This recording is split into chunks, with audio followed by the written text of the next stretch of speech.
Hey guys, how you doing? What I'd like to do today is talk to you about fire and maneuver, or sometimes known as fire and movement. What this is it's an absolutely key principle for when in contact with the enemy. So what do we mean by being in contact with the enemy? So what's happening is there is some kind of active gunfight between you on one side and the enemy on the other. And that means so you're under fire from the enemy and you are trying to return fire, or you are returning fire. So absolutely key principle, and it's not shown in many, if you look at Hollywood, that kind of thing, it's never really covered that well. But before you attempt to move, to basically do anything, you need to be firing at the enemy, and then that will allow you to move. And then when you move, you're going to be conducting some kind of drill, either assaulting towards the enemy or breaking contact from the enemy, that kind of deal. So I have done a video before about, the issues of locating the enemy, that kind of deal, reacting to contact, the RTR drill. I've kind of done all those videos before. So if we're under fire from the enemy, then if you just stay where you are and just shoot at the enemy, then you're not really achieving anything. And if you try and move without adequate fire, then that's suicidal, because there's nothing stopping the enemy who is behind his rifle aiming at you from getting good accurate shots onto you. So what we need to do, and this is actually one of the section sort of British term, or squad American term, battle drills. So we're going to react to the enemy fire, to effective enemy fire, and that's the RTR drill, and we're going to get into cover, and then we're going to attempt to win the firefight. And so what does that mean? So winning the firefight means that we need to get more accurate suppressive fire onto the enemy than he is putting at us. And so that is going to take a little bit of balls, because you've got to get your head up and actually put accurate fire at the enemy position. But before you can do that, you have to locate the enemy. So somebody within your group needs to locate the enemy.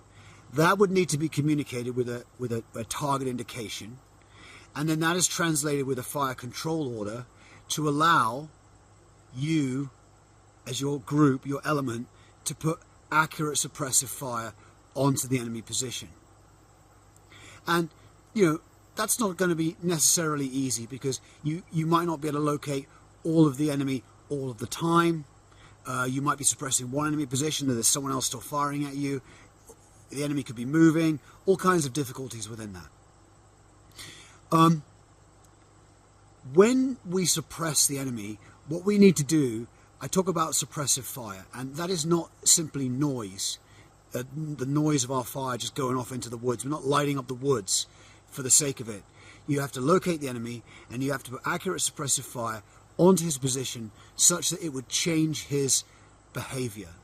And changing his behavior is ultimately, I've got to be careful what I say, here on these videos, but ultimately changing his behavior means that he will become suppressed.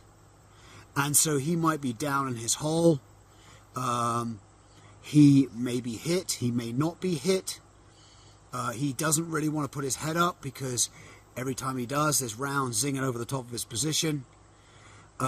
It still means that if he's got a place to go, if he's in a ditch, he could crawl along the ditch and pop up somewhere else. So you've got to keep an eye out for all this kind of deal. And so that is what I mean by the enemy being suppressed. And so during fire maneuver, you win the firefight, you suppress the enemy in the position, and then what you're going to do is you're going to split your element up.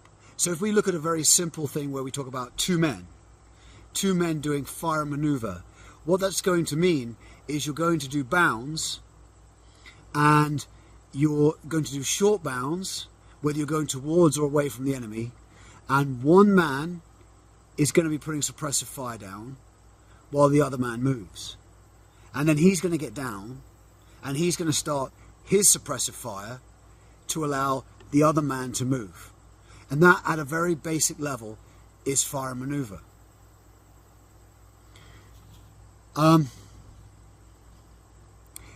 It can be done at any scale. So I talked about 2 men, so we could have 4 men, we could have a whole squad, we could have a platoon, and it, you know, in many ways what you could be doing is you could be doing fire maneuver not even utilizing your basic weapon systems. You could be bringing mortar fire down onto the enemy position, for example. So as long as the enemy, as there's fire hitting the enemy position, then that's fire maneuver. This shouldn't be confused with bounding Overwatch, which I sometimes think it is, and I'll do another video on bounding Overwatch. Now, depending what or how many of the enemy you can properly suppress and what fire is still coming back at you, it's going to lead to various decisions. Because, you know, you might try and win the firefight and then try and assault towards the enemy position, but there's just too much coming back at you. You haven't identified all the enemy positions.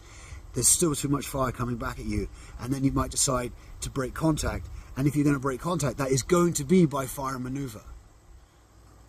So when you're attempting fire maneuver, remember, it's not going to be that successful unless you've suppressed the enemy.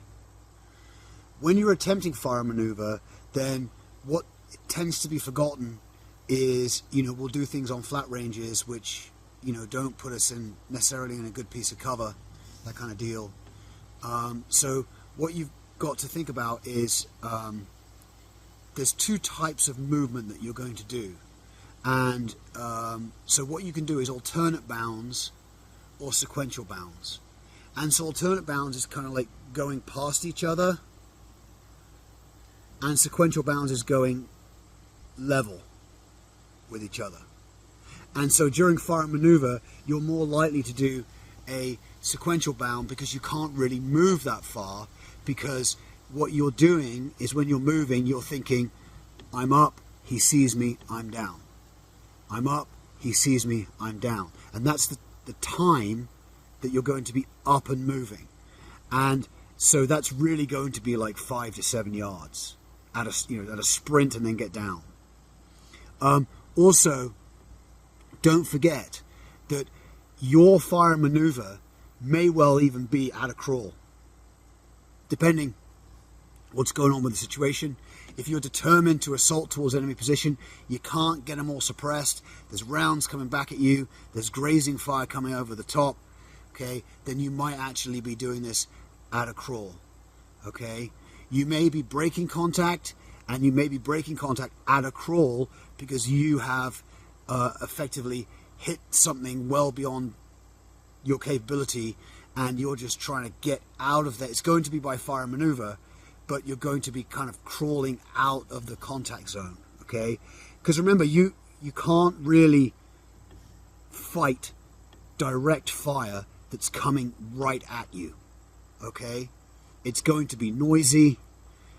You might not realize, but when rounds make all kinds of sounds, and when you hear that whip crack of that round's already gone past you. That's the sonic boom of the round, okay, as it whip cracks past, okay, and that's going to be noisy. Okay, there's the sound of the rounds actually going off from the enemy's rifles, but then there's the sound of the rounds whip cracking and zipping past you, okay? So, you know, fire maneuver doesn't necessarily always work. Fire maneuver doesn't always work without casualties. So really what you want to do is you don't want to be like Hollywood and be running around the battlefield all kinds of crazy. What you want to be doing is taking that time, once you've come under contact, to locate and suppress the enemy. When you feel the enemy is adequately suppressed, for an assault type movement, when you're moving towards and onto the enemy position, then you want to ensure that the enemy is suppressed and continues to get suppressed. I've talked for like 10.5 minutes. We've got to talk about different rates of fire. You've got to manage your rates of fire. We've got to talk about things like the saying is the enemy's always alive when you get there. Okay? That's something else to consider. The enemy is just suppressed. The enemy is suppressed until you get up on that position. Okay? So, I'll save the rest for another talk. Okay? It's a big topic. Alright? Okay? Fire maneuver. What is it? There you go. Alright? I'll talk to you later. Thanks very much.